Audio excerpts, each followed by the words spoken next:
My shed project is progressing. We've restained the siding. We decided to stain over on top of the cedar trim. And when we did the remodel, that created a need for a few extra pieces of corner board. I also am going to add windows, and now I need to trim those windows in the cedar as well. Since we enclosed in the porch, I took down the 4x4 cedar material that was supporting the overhang. Now I have a bunch of this material left over, and instead of going out and buying new 1/4 inch or 1 inch thick cedar trim boards, I'm going to resaw this material on my Shopsmith bandsaw.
So that's the resawing, planing, jointing, and ripping all done.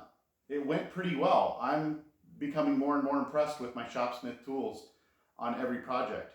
These two boards will become the corner boards for the siding. These 4 boards will trim the windows. All these boards over here are also at a full 1-inch thickness. I did not rip these. I don't have a purpose for them right now. You may note that I did the jointing and planing and ripping out of order. If I were making furniture, I should have jointed one face, then jointed an adjacent edge, then plane, then rip. I just went ahead and planed both faces, then jointed one edge, then ripped. The reason for that is I'm not really making furniture here. I'm just nailing these up to siding. So they don't actually have to be perfectly flat. When I nail them on, the board is soft enough to conform to the profile of the siding.